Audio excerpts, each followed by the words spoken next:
Well, if you're a woman who is dealing with menstrual irregularities, heavy bleeding, spotting, any kinds of PMS symptoms, whether during your fertile years or closer to menopause, you're in for a treat. We have Carol Peterson here again.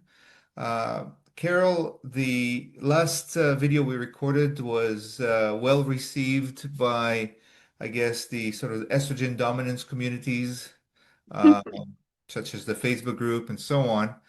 So I'm glad we can now expand on what we talked before. So thank you for doing this. Welcome.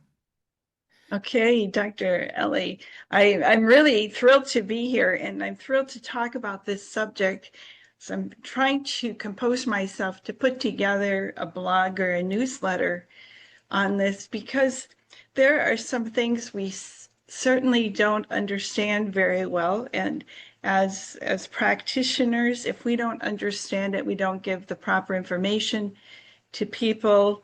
And then secondarily, there's issues that happen, and there's a great deal of fear generated simply because nobody knows what's happening. And I think we all need to understand the menstrual cycle a little bit better. So I have prepared one slide. I'd like to go through this because it does yield some information, and it also yields disinformation. So we have Okay, good. Let's make it this. juicy. Now, just for those who haven't seen the first video, those of you who don't know, uh, Carol Peterson has been working with bioidentical hormones and women's issues for as a pharmacist for 27 years, and more recently as a practitioner. And so, just wanted to get that out of the way, and that's why you need to listen to her. She has a lot of experience in this. So, go ahead, Carol. Oh, and 27 years was when I was quite a bit younger. Add about five more.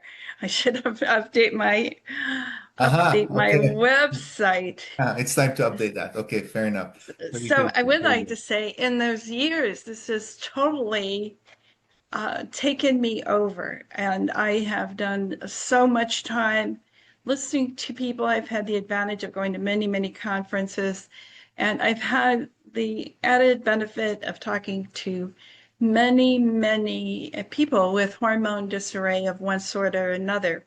And I learned some things early on in my career that simply have fallen off our consciousness a bit. Oh, And I would like to start with this particular graph. And for anybody who's medically trained, and many of the people who start looking into what's going on, they may run across this graph, and this is presented as what happens during a normal menstrual cycle. yeah, that's your it's a common graph you see in those textbooks. It's been there for a long, long Yes, time. Now, I'm going yes. to look at the computer. Camera is here, but the computer is here. So I'm going to look here. It might seem weird because I want to see the graph and we'll see what you're talking about. So go for it. Okay. So there's some weird things about this graph. And one of the things is you'll notice we have no information in the units these hormones are expressed in. And I want to concentrate on just progesterone and estradiol. And progesterone, if you have it tested, and I have to use US units, I'm sorry, I don't know the corresponding nanomoles or whatever, but um, progesterone is expressed in nanograms per deciliter, Right, and then estradiol in picograms. right. So what's the difference between nanograms, picograms? 1,000 times. 1,000 times, right? So picogram is 1,000 times smaller than nanograms. Right. And yet they put it like they're in the same units here to contain it on this graph. Right. So And either the so progesterone graph has to be a lot higher or the estradiol graph needs to be a lot lower. uh, uh, either way, the that black line there that is progesterone Yeah. related needs to be, if you can in your imagination, move that line up 1,000 times. Right. So you can see why they might want to scrunch things together, and they do, and they can, for visibility purposes. So this graph is totally inaccurate when you're talking about quantity of hormone produced. Yet it's accepted pretty much as, oh, during the follicular phase, look, there's very, very little progesterone. Wrong. It's 1,000 times more where it is. That's It's right. way beyond estradiol. It's And all relative. testosterone is not shown here, but it's also bigger than testosterone. So our main sexual hormones, if you include progesterone, are progesterone's the most abundant, testosterone the next abundant, and Ah, finally estradiol. And so in our perverted ways, we make the teeny tiny one the most important. Now, isn't that people could interesting? argue maybe that it's the most potent. I would argue that that's probably not the case either. Progesterone, for example, has many, many, many functions that we are just scratching the surface on and ignoring the clinical benefits of progesterone. Right. So there So, is a reason why we have a lot more progesterone than estrogen. There are many yeah, reasons. yeah, what's the reason? Well, progesterone is a lot more important as a hormone of vitality, right? That's how I perceive it as a hormone of vitality, drives vitality. And estradiol is more of an adaptive type of hormone. It's responsible for some things, but we need it at a lot lower doses. Does that Right. make sense? There's so much we still don't understand about progesterone, and it's appalling to me that we we have this. So I'm going to start out by what this means for bleeding in the first place, because one of the hallmarks and comes quite early in perimenopause is that the menstrual flow gets heavier. Hmm. So why would it get heavier? All of a sudden, women are wearing huge pads. I saw a advertisement on Instagram for literally a diaper, for a woman creating a diaper to handle all this massive flow. And this continues without abatement under the care of a conventional doctor. And it's Carol, would you say, sorry to interrupt and continue your train of thoughts, don't forget it, but is it normal? Is it natural for heavy bleeding? Should that be the norm? Or is it sort of the abnormal, so to speak? okay, there's a couple things that happens as you go into perimenopause. Okay, So first of all, you start experiencing more and more skipped ovulations. right. So this is an impact in the luteal phase will take up. And according to Dr. Jerry Lynn Pryor's research, which he had great difficulty in getting published, by the way, she said that women in their perimenopausal years have the most estrogen of their lifetime. Hmm. You touch on Consider lifetime, I this. think. So we have a big disparity now between the amount of estrogens getting larger and the amounts of progesterone getting smaller. Where does and contributing to all this stuff too is there are a lot of places that hormones are made that we simply cannot measure. And this graph is a serum levels Wow. of hormones during the menstrual cycle. So it tells you nothing about the other places that hormones are made, inside mast cells, inside Schwann cells for your um, nervous system, independently inside your brain. So many places hormones are made and used that we can't even measure. So we should not consider this graph as the whole story, which it often is. This is another problem. Right. So this is a reflection of what's happening in the blood. And what Yes. you're saying is that we could very well have different hormone levels, different hormone level production uh, in different types of parts, in different parts of our body, be it the brain, be it what else? What other areas? The Muscle? mast cells. People Ah, don't think about the impact of the whole hormone cascade on the production of histamine from the mast cells. This is another big problem. When estrogen is dominant inside a mast cell, you will have release of histamine. If it's balanced properly with progesterone, you will not. However, because of the intricate ways our body makes and uses hormones, we can have a dreadful deficiency inside those cells too. The really amazing, lovely thing is when we use exogenous, externally applied hormones, whether we swallow them, dissolve them in our mouth, put it on our skin, vaginal use, rectal use, it's all very useful. Our cells will gladly take the help when needed. I just want to stop here for a sec. We're going to come back to this, but just to expand on what you said about mast cells, because I think the audience, of the women in the audience, particularly those around perimenopause, would appreciate that.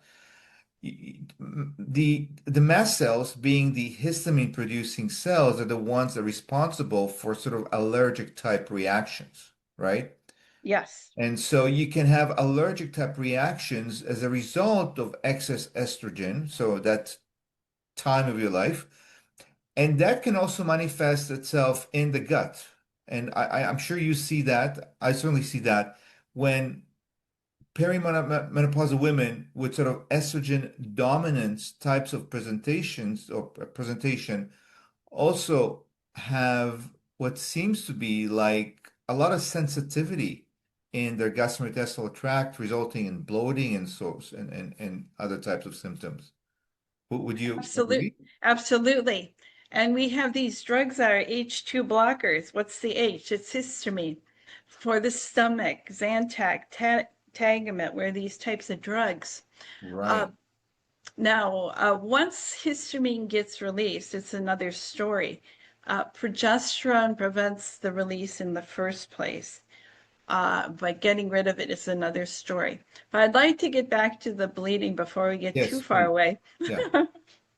So this excess tissue in the endometrium starts forming because there's more estrogen stimulation than there is enough progesterone to balance it. In that first part of the menstrual cycle, progesterone, the main amount of progesterone outside of all these other disparate areas, comes from your adrenal glands. So the follicular phase progesterone should be considered for the most part adrenal origin. Uh, Progesterone is a very important adrenal hormone along with DHEA So that's and with ovulation time. Is that ovulation time? prior to ovulation, Right, prior to ovulation. ovulation, Getting the ready day to, preparing for it. day Right. one of bleeding, estrogen stimulates building up a layer for the anticipated egg to implant. And progesterone can augment that, but it also keeps it under control so it's not too excessive. During the follicular phase, if you have other symptoms like anxiety and sleep problems here, it's an indicator of not enough progesterone in the follicular phase. And certainly bleeding. If you are starting to get heavier bleeding during flow, you need to look at using some progesterone during the follicular phase. Now, there's a caveat here. If you use too much, you can actually stop ovulation. And Katarina Dalton, in one of her books, recommends 100 milligrams. And I'll have to assume that she was using, in her work, suppositories. I've been saying 100, 200 milligrams you can probably use. And I'm talking mainly about For what vaginal purpose? suppositories, creams, oral. For what purpose?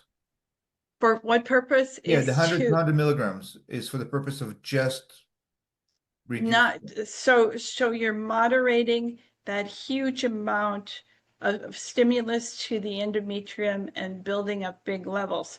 This is actually, Ellie, I don't know if you know, but this is the main cause of hysterectomy. something like 80% of hysterectomies performed are because of heavy bleeding, and it's easy to stop it. You don't have to have it. Um, so, Can I challenge you here a little bit just for the fun of it? sure. Why just not administer birth control pills with all that estrogen? That stops bleeding. Oh my God. Yeah, but it stops your body from performing at its best the way it was intended, the way it was created. Now you have hormones that really shouldn't even be called hormones. They're drugs. They're foreign substances. They're chemicals. Your liver recognizes them as a toxin, does not have the enzymes to get rid of it. One of the hallmarks of bioidentical hormones, you put it in very easily, for the most part, metabolized by the liver. The liver was born with the ability to process and have you use these hormones. So many times now, women are getting fitted with the Mirena coil. Mirena coil is a progestin. It is not progesterone. In some cases, it does help the heavy bleeding stop, but not all the time. Certainly, I think some are offered birth control pills, which I think are very, very inappropriate and damaging to your body. And I think there's a drug too that supposedly diminishes this vaginal bleeding. A couple cycles of a little bit of progesterone in the follicular phase brings the flow back down to normal. Why would you not do that? And in the meantime, it'll help you with anxiety, it'll help you with sleep. Some of these problems being caused by that low progesterone in that phase. I want to actually, so there are a couple of questions that have come up to my mind, in my mind. One is maybe you can expand a little bit on why there are disruptions in sleep and anxiety and things like that. And then I'm moving to the next Why one. is that? Yeah, Okay. in, in that particular phase. In the follicular phase or Yeah, any phase. So it's got a great deal to do with what's going on with your sex and adrenal hormones, and maybe your other hormones are also implicated. That everything works together. When I work with a client, I want a big metabolic panel done with all the hormone systems. right, So I can see what's going on with thyroid and vitamin D and insulin glucose and lipids and then the sex and adrenal hormones. If you fail to do that, you don't get the big picture right, where right. they're all intertwining. Yeah, so in the bioenergetic space, we've come to view estrogen as a stress hormone, Mhm. right? And there are, of course, other stress hormones as well that a comprehensive panel would reveal. And progesterone acts much like a sort of anti-stress substance, isn't it? Right. And here again is a problem that is very common, and this is probably my major message is don't underuse progesterone. Don't start low and go slow. It's the worst thing you can do. Progesterone is biphasic. It's in the lower doses you get all the stimulation to estrogen, I believe adrenaline, maybe even histamine. Symptoms worsen. And then you end up with women who now believe progesterone's horrible for them. They've had a horrible experience, and it's the very thing they need. The useful doses start much higher, maybe 300-400 milligrams. I'm saying at least 100 to 200 in the follicular phase if heavy bleeding is a problem. Right, right. Yeah, I agree. The other thing that I'm curious about is your take on this idea that estrogen, so it's relative high amount of estrogen and low amount of progesterone relative to progesterone Mhm. that drive this extra bleeding, and Yes. yet administering estrogen as a drug can also stop the bleeding. That's something that I haven't quite understood. I don't know that it really does. Once at Women's International, we had a client, young girl. She was in her early 20s and she was getting a blood transfusion every month. Her bleeding was so heavy. And what did they do? They said, oh, take birth control pills, highly, highly estrogenic.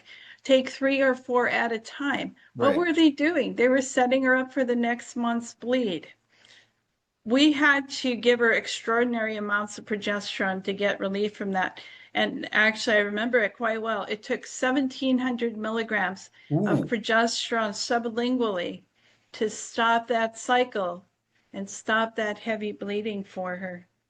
wow, that's something No else. more blood transfusions. It took quite a bit, but she was in a bad place. These doctors were saying, "Oh, use estrogen, stop bleeding."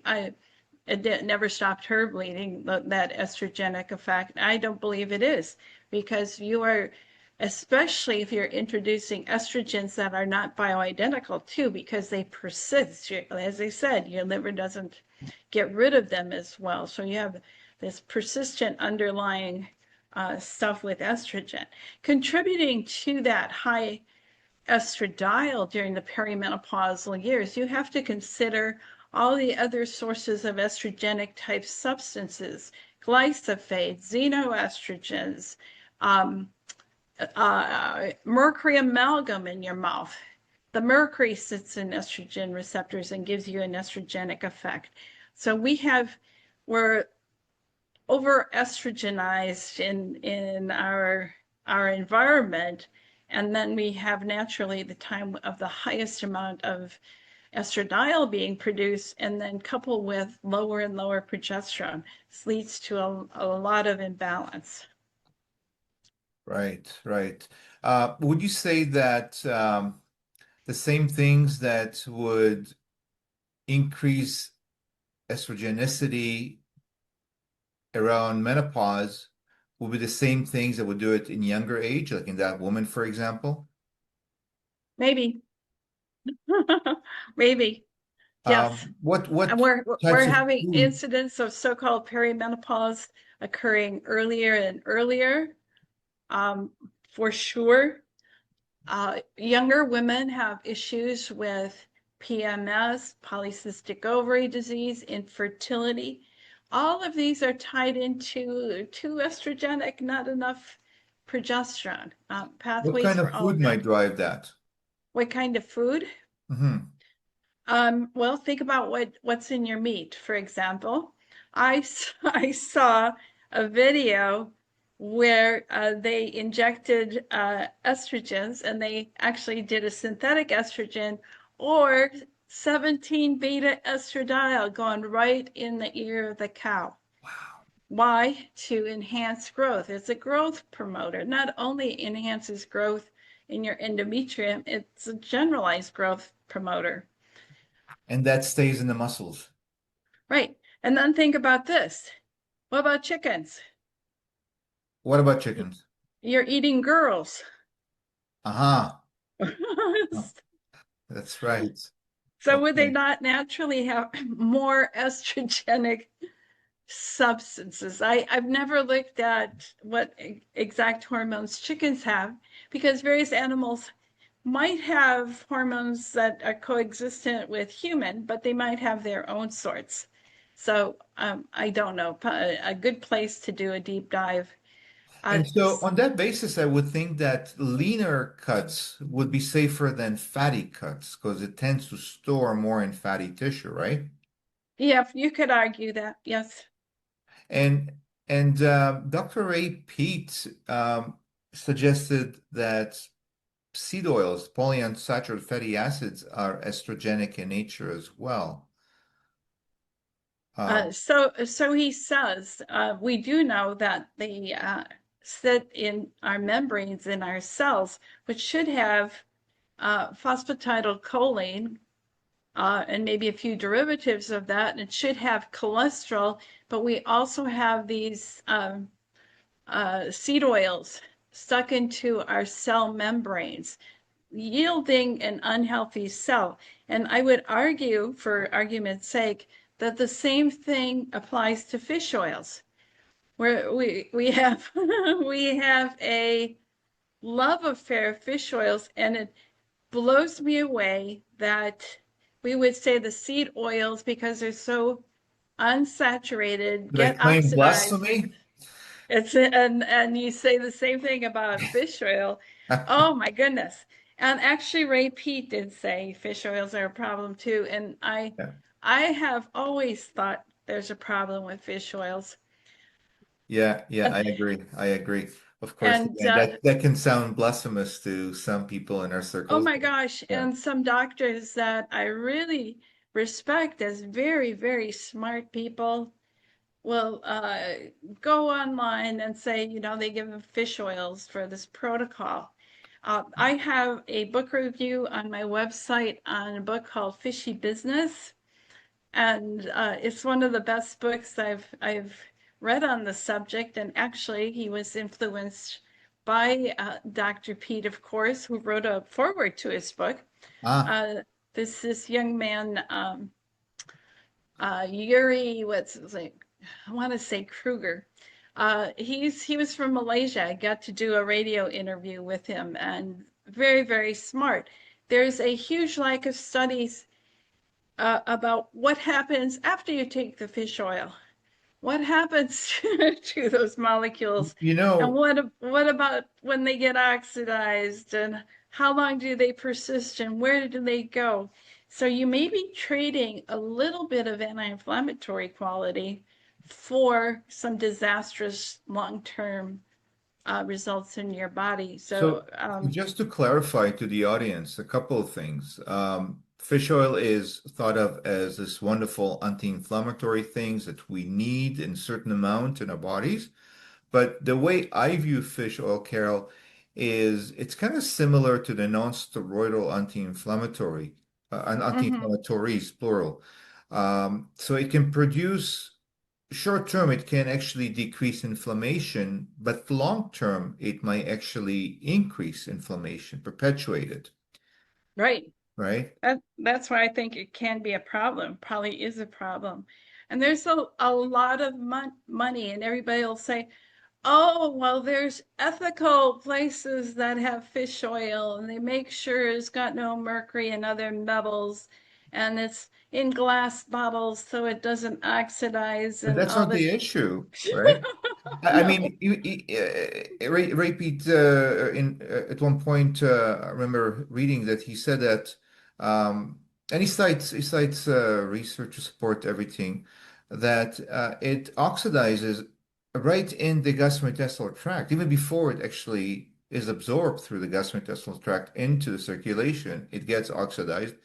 And then, of course, the polyunsaturated fatty acids, whether omega-3 or 6, interact with byproducts of just oxidative processes in the body, which results in very unstable substances known as lipid radicals.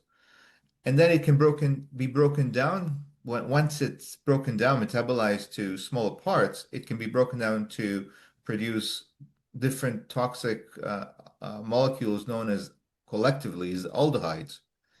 So it seems to me that any way you go, like through the entire sort of life of an omega-3 fatty acid, it just can potentially cause harm with maybe very short-lived anti-inflammatory benefits that usually can be, that anti-inflammatory um, aspect behavior can be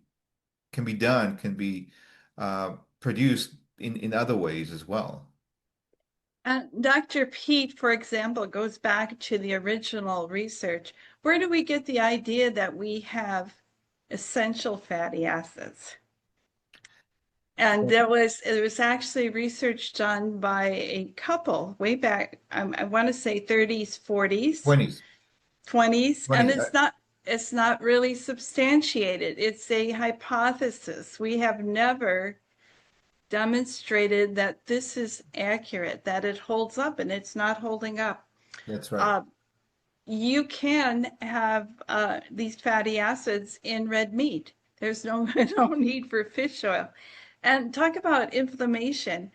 Progesterone's one of your best anti-inflammatory things you could have. It's a COX-2 inhibitor. What are NSAIDs? COX-2 inhibitor. Right. So why would you go for an Advil when progesterone, which you're likely deficit in, could be remedied and you would have no need for the Advil? Has there been research on how much progesterone can exert a significant anti-inflammatory effect? I can't say for sure, but I know you're going to have to get into higher doses I would for think full so, and I would benefit. think Yeah. that research is very scant, if any. Yeah.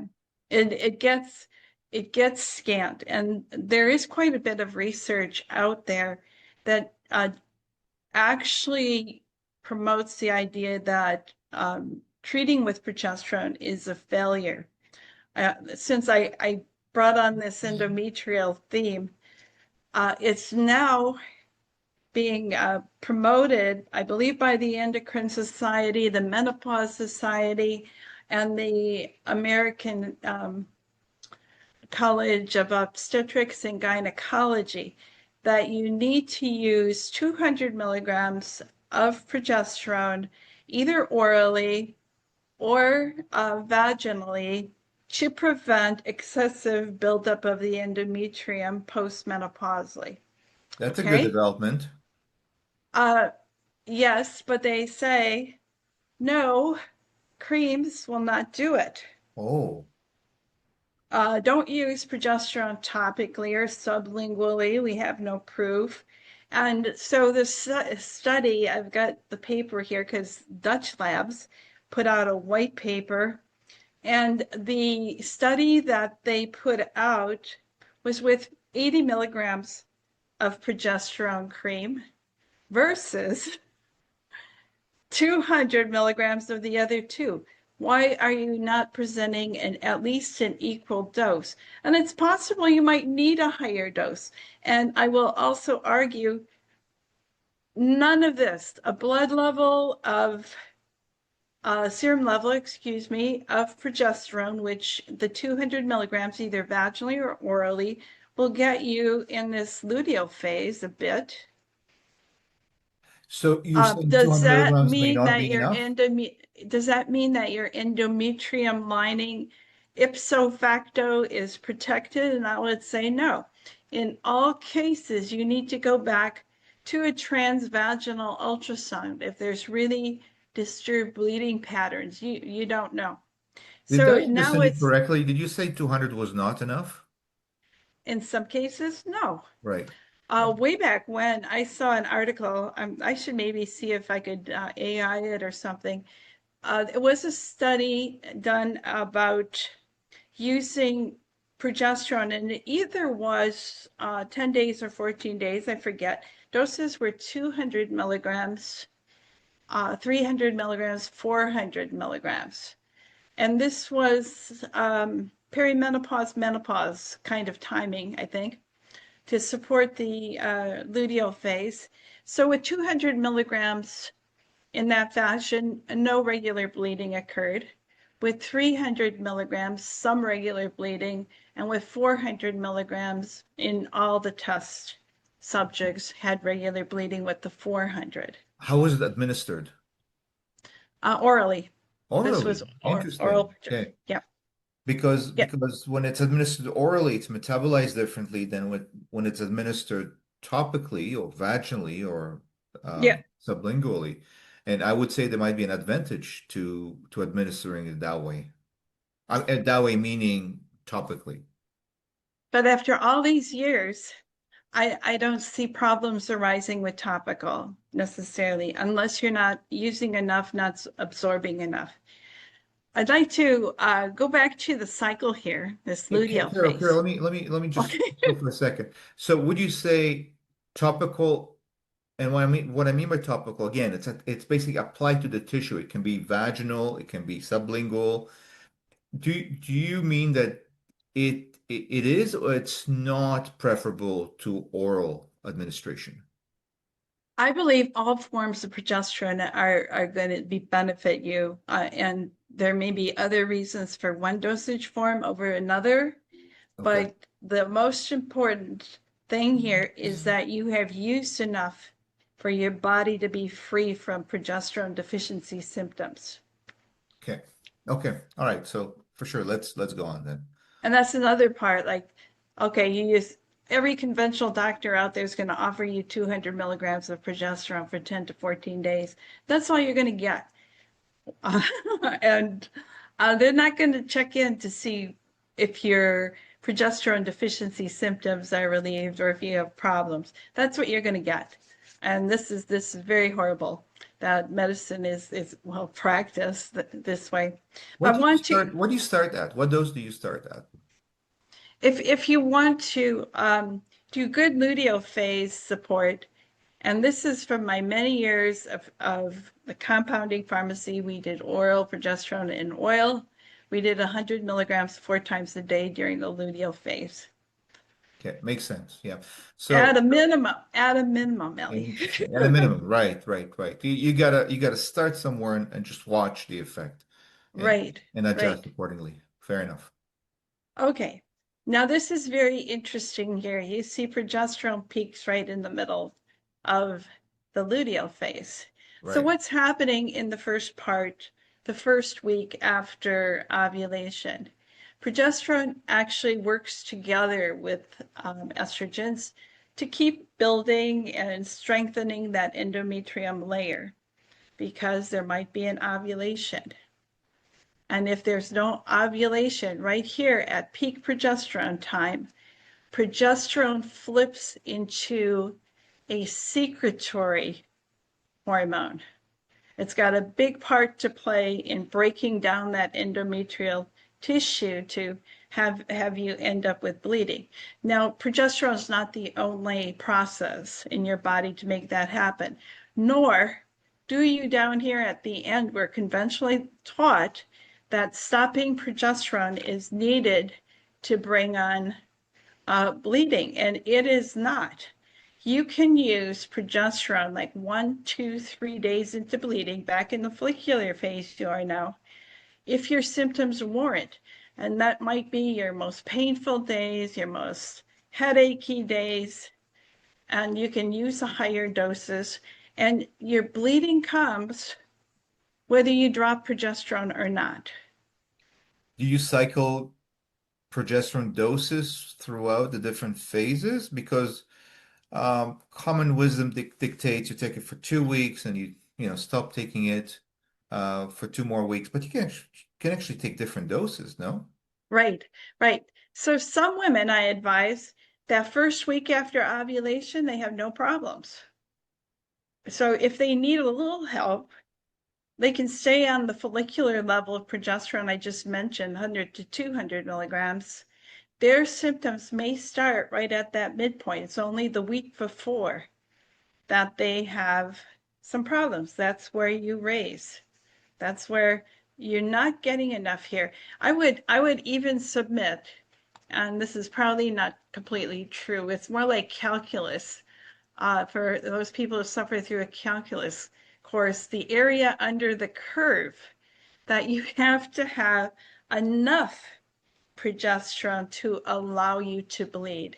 So this, now I want to talk about, here I have a hypothesis and I don't know if it's true or not. I put this on a couple of Facebook pages. Uh, so there is, it's pretty well known, and I don't like to usually say that because who knows that, and who's behind that. But when women start progesterone support, they often experience a change in their cycle length.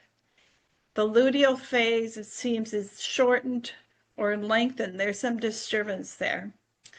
And I'm beginning to think I know the reason why.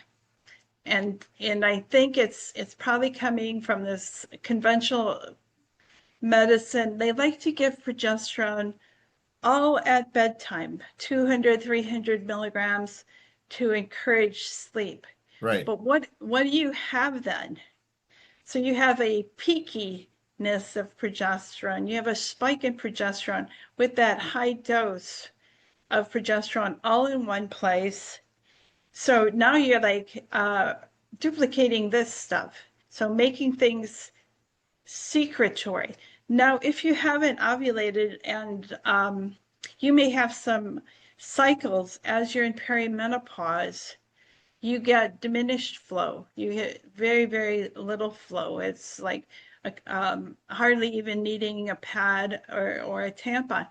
And I believe that's when there's not enough progesterone being produced by the ovulation to give you enough progesterone to make that tissue secretory.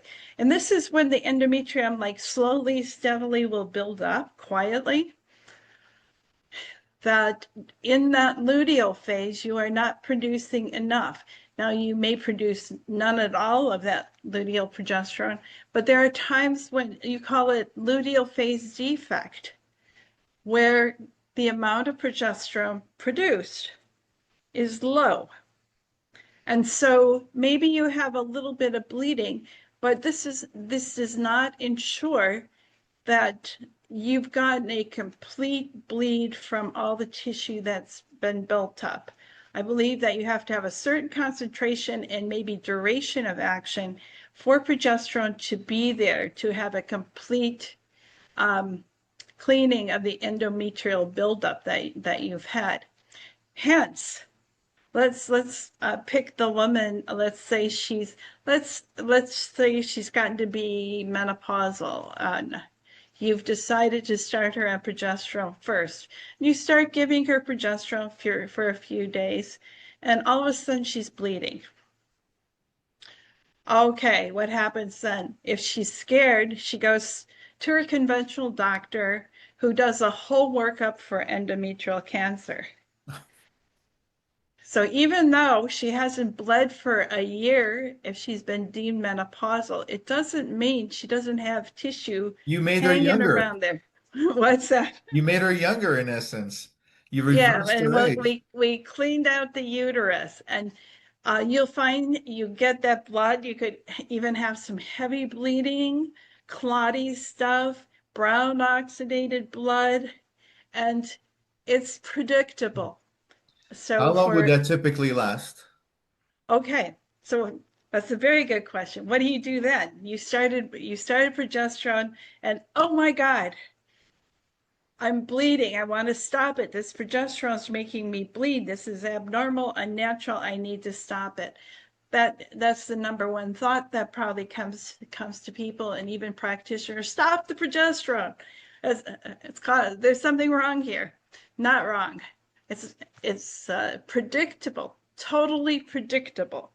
So you have two choices. You can do that stop, but you're probably going to bleed out it'll trickle out. It might be 2-3 weeks of spotting. Just keep on and on and on as you Mhm. stop the progesterone, which was helping clean you out. Or if you continue on higher doses of progesterone, you'll have a bit of heavier bleeding, but then it'll stop. When it's done, it will stop, and you carry on from there. That a progesterone, again, as we were talking about earlier, it's like the follicular phase progesterone. It prevents excessive buildup by the endometrium going forward. So I'm in favor of just keep the progesterone, just get finished with the bleeding and carry on. Makes sense. Yeah, interesting.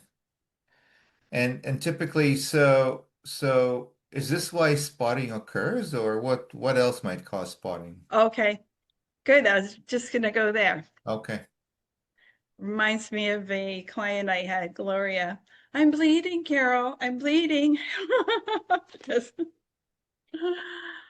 Why was she bleeding? Okay, let's take that menopausal woman. You're giving her some progesterone, you're giving her some estradiol, maybe a little testosterone, DHEA. She's living the good life. She's pretty good. She loves her hormones. You'd have to pry it out of her dying hands. She is very, very happy. And then all of a sudden, she gets some spotting. So what's happened? I 100% of the time say, tell me what happened in your life like the previous month or 2 months. And inevitably, it's some unusual stress. There's illness, death in the family, divorce, big vacation, something. There's been a huge stress. Now, remember how I stressed that progesterone was an adrenal hormone too. Right. And so it also participates with the corticosteroids to deal with stress, cortisol, cortisone, all the metabolites. So during this time of stress, what happens? You have a bigger need for those anti-inflammatory stress hormones, and progesterone will get depleted. And Hmm. so you leave behind your estrogen, doing a little bit of tissue, little bit of tissue, little bit of tissue. Now, finally, your stress is abated. You haven't changed your dosing at all. Your stress is abated. And when there is enough progesterone available to your body again, and there's some tissue to be gotten rid of, it will do it. And that's where you see the spotting. Now, this can be if there's a stress you can associate it with and it's one off, stay on the same dose. If this has some regularity in that you're having spotting incidents, it tells me that you have to adjust the dosing, either lower the estrogen, increase the progesterone, maybe a little bit of both, depending on your symptoms. But you're just at a fine balance there, and it's easily disrupted. And that's the story of spotting. For those who haven't watched the previous video, what in your mind, what's the utility of estradiol, bioidentical estradiol? Is it needed? Yes, it's needed. Definitely, definitely needed, particularly postmenopausally. And my red flag symptom that I always watch is what's going on with the vaginal tissue. And you can, usually women know, um, when your tissue becomes drier, you're not so juicy, the tissue becomes more sensitive, you're more prone to urinary tract infections. That's a big problem. That's an estradiol deficiency, big time. You also need estradiol over the other estrogens because we use a lot of estriol. Estradiol is the most brain active of the estrogens and the most bone active. If you're worried about remodeling your bones, you should have estradiol, not estriol. Estriol will not help you very much. However, if you do get this vaginal issue, you can recover quickly with estriol, not estradiol, and Which you should vaginal issue? dry, atrophied vaginal tissue or chronic urinary tract infections. So the dose would be like 0.5 milligram, 0.6 milligram of estriol applied to the perineum, or even just close to or vaginally will help you with that. And it'll recover that tissue pretty quickly, just in a couple weeks. And then you can go down to a maintenance dose. However, it is a big indicator that you don't have enough whole body estrogens to keep that tissue in good shape. So then for sure, I would be interested in supporting with estrogens. And so when would you not supplement with estrogen? When would I not? I might do it indirectly. If I see that DHEA is a big problem, extremely low, I might go there first. My doing directly, what do you mean? Oh, so Indirectly through DHEA. So oh, if DHEA has plummeted, I might say, let's go to DHEA first and let's see what amount of estrogen and testosterone DHEA supplementation can give you. So I right, might do right, that right. first. Or So in what percentage of the cases would you actually recommend supplemental estrogen? in what percentage? Yeah. I'd recommend some estrogen if I have a woman who definitely is showing signs of deficiency, and you can see it. You can see it in serum testing generally as well. You can do it in the other testing. but it doesn't really address like how much estrogen your bones are using, how much estrogen your brain is using. It's all clinical. There's so much of what we're doing with hormones. The clinical evidence trumps everything else. Okay, so for clarity's sake, because I'm a little confused, um, out of 100 women you treat, how many actually receive estrogen? Not that many because I'm mostly working with the women who have horrible symptoms with peri, just Okay. moving into that. But I do have older women, and I would give them estrogen, but I never give them estrogen without a solid base of progesterone first. Even if I thought I was going to give them estrogen, I'd withhold it for a month or two until they see what progesterone does for themselves. Ah, Progesterone is so supportive of estrogen and estrogen effect that many times that's all you need, at least for a short while. But as you get older and older, you're going to have less and less estradiol, and you may want to supplement it then. right, right. And DHEA certainly beyond certain amounts can potentially increase estrogen as well. So you might Mhm. go there first sometimes. Yes. Okay, okay, interesting. Okay. All right. Is there anything else you wanted to cover? I think I pretty much got it. The heavy bleeders, the spotters. You don't need to drop Okay, progesterone to bring on bleeding. okay, okay. Great. Not enough progesterone can be give you scant bleeding, but leaves behind tissue in the endometrium. Right.